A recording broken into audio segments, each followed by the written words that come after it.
आउज़ु बिल्लाहि मिनश्शैतानिर्रजीम बिस्मिल्लाहिर्रहमानिर्रहीम। Dear students, अस्सलामु अलैकुम वरहमतुल्लाह। एक्सरसाइज 2 हमारे पास कंटिन्यू है और इसका क्वेश्चन नंबर 3 है। यहाँ से शुरू होता है। फोर्सेज हैं x, P plus x, Q plus x act at a point in direction of the sides of equilateral triangle taken one way round show that they are equivalent to two forces P and Q acting at an angle of 120 degree. तो students यहाँ पर हमने सीखना ये है कि forces को compose करना है और वो फोर्सेस 3 हैं। एक है x, एक है p प्लस एक्स, एक q प्लस एक्स। वो एक ट्राइंगल के साइड के साथ एक्ट कर रही हैं। तो हमने क्या करना है, उनका रिजल्टेंट भी निकालना है और फिर दूसरी बात ये कि हमने साबित ये करना है कि वो तीन फोर्सेस यानी x, p प्लस एक्स और q प्लस एक्स एक्चुअली दो फोर्सेस के बराबर है, p और q के, और उनके दरमियान एंगल 120 डिग्री है जी। तो दूसरे अल्फाज में हमने फोर्सेस का सम निकालना है, रिजल्टेंट निकालना है और रिजल्टेंट देखते हैं क्या निकलता है। तो क्वेश्चन को शुरू करते हैं। Let capital X1 capital Y1 be resultant of the given forces. अब गिवन फोर्सेस मेरे पास 3 हैं। एक है जी x, एक है p प्लस एक्स और q plus x. Act at a point in the direction of an equilateral triangle और उसका नाम मैं बना लेता हूं ABC। तो इस ट्राइंगल को मैं कुछ ऐसे रिप्रेजेंट करता हूं। देखें, फर्ज करते हैं जी एक ये फोर्स है, इस फोर्स को हम नाम देते हैं x, ये पहली फोर्स है। ये दूसरी फोर्स है, इस फोर्स को हम नाम देते हैं p प्लस एक्स, और ये तीसरी फोर्स है और इसको हम नाम देते हैं q प्लस एक्स। अब क्योंकि मैंने कहा है कि x1 और y1 कंपोनेंट हैं रिजल्टेंट के, तो रिजल्टेंट इन तीनों फोर्सेस के सम के इक्वल आएगा। तो मैं देखें x1 की कीमत कैसे निकालूंगा, ये बात याद रखिएगा। अगर हमारे पास कोई फोर्स है, एक x एक्सिस है, एक y एक्सिस है, और ये कोई रिजल्टेंट है, अगर let's suppose this is resultant r, तो याद रखिएगा ये रिजल्टेंट दो हिस्सों पर मुश्तमिल होगा, एक x कंपोनेंट और एक y कंपोनेंट। तो जो इसका x कंपोनेंट होगा वो कहलाएगा मैग्नीट्यूड यानी r और साथ cos ऑफ थीटा, और जो y कंपोनेंट है वो होगा मैग्नीट्यूड ऑफ r और साथ साइन ऑफ थीटा। ये जब मैं इसमें x1 लिखूंगा तो इस फोर्स की बात है, ये फोर्स चल रही है, इसकी मैग्नीट्यूड है x और इसका cos और एंगल कितना है जी 0 डिग्री। नजर आ रहा है यहां पर कि ये अलोंग x एक्सिस है तो 0 डिग्री बना रहा है, और प्लस दूसरी फोर्स है p प्लस एक्स और cos। देखें अगर हमने इसको x एक्सिस का है तो ये एंगल हमें पता करना होगा। देखिए ये इक्विलेटरल ट्राइंगल है तो ये एंगल 60 है। अगर ये एंगल 60 है तो ये कितना हो गया 180 माइनस 60 यानी 120 डिग्री। तो मैं इसलिए यहां पर लिख रहा हूं cos 120 degree plus q plus y और फिर साथ cos। अब इसका एंगल कितना होगा, इस तरीके से हम इसका अंदाजा लगा सकते हैं। देखें एक ये हमारे पास फोर्स है, दूसरी फोर्स ये है, तो मैं अगर इस तरफ को ये चेक करूं तो ये 120 डिग्री है क्योंकि ये वाला एंगल 60 डिग्री है। तो मैं इसको लिखने के दो तरीके हैं, या तो मैं माइनस 120 डिग्री लिख दूं या फिर ये टोटल एंगल इस तरह से आ रहा है इतना, और ये एंगल कितना होगा 360 में से 120 निकाल देंगे। तो जब 360 में से 120 निकालेंगे तो ये देखें ये बनता है 180 जमा 60 यानी 180 प्लस 7, दो बातें या तो मैं इस तरफ से एंगल ले लूँ या मैं इस तरफ से एंगल लूँ। क्योंकि मैं रोटेशन पॉजिटिव ही ले रहा हूँ तो मैं इस हिसाब से यही लिखूंगा, तो वो वाला बन जाएगा 240 डिग्री, यानी ये 180 और प्लस 60। अब इसके मुताबिक हमने यहाँ पर इसकी वैल्यूज फाइंड आउट करनी है। देखें x1 कंपोनेंट इक्वल टू आ जाएगा x और cos 0 1 के equal p plus x cos 120 minus 1/2 plus q plus y और cos 240 थर्ड क्वाड्रेंट में नेगेटिव होता है, माइनस 1/2।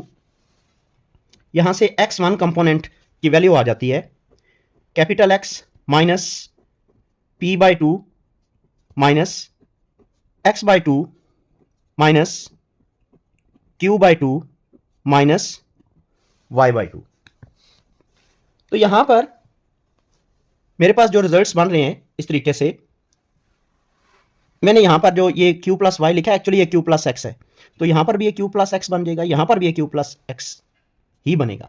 तो ये x/2 और x/2 से कैंसिल, तो x1 कंपोनेंट मेरे पास आ रहा है minus 1/2 into p plus Q. ये x1 कंपोनेंट की वैल्यू आ गई है। सिमिलरली अब मैं y1 फाइंड आउट करूंगा।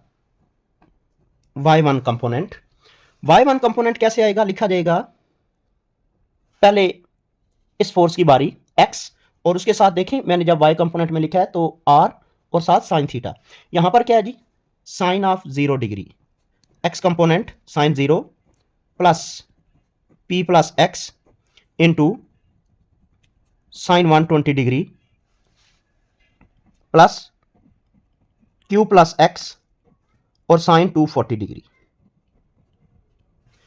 अब यहां पर हमने इसकी वैल्यूज सब्स्टिट्यूट करनी है। y1 component this will be equals to x into sine 0 plus p plus x into √3/2 120 degree पे इसकी वैल्यू होती है √3/2 and plus q plus y, और इसकी वैल्यू बनेगी माइनस √3/2, क्योंकि तीसरा क्वाड्रेंट है और तीसरे क्वाड्रेंट में जो इसकी वैल्यू होती है वो नेगेटिव होती है साइन की। तो ये मेरे पास यहां तक रिजल्ट आ जाता है। तो y1 इक्वल्स टू आ जाएगा, x वाली रकम तो 0 हो जाएगी और प्लस √3/2 कॉमन ले लेते हैं, तो बाकी बनेगा p plus x minus Q minus x. तो y1 कंपोनेंट बना √3/2 इंटू p माइनस क्यू। देखें यहां पर मैंने इस तरह से किया है, ये जो वैल्यू आ रही थी मेरे पास p प्लस एक्स और यहां पर √3/2 और प्लस q प्लस एक्स और यहां पर माइनस √3/2, तो मैंने यहां से माइनस ये √3/2 कॉमन लिया है, तो ये मेरे पास इस तरह से आ गया और यहां पर ये रिजल्ट आ गया p माइनस क्यू। देखें नाउ रिजल्टेंट R1, इसका फार्मूला होता है अगर कंपोनेंट हो x1 स्क्वायर y1 स्क्वायर, तो दिस इंप्लाइज दैट यहां पर x1 की वैल्यू लगाएंगे, x1 इक्वल टू है जी minus 1/2 into p plus q और इसका स्क्वायर और plus y1 √3/2 into p minus q और इसका स्क्वायर और ये स्क्वायर रूट 1/2।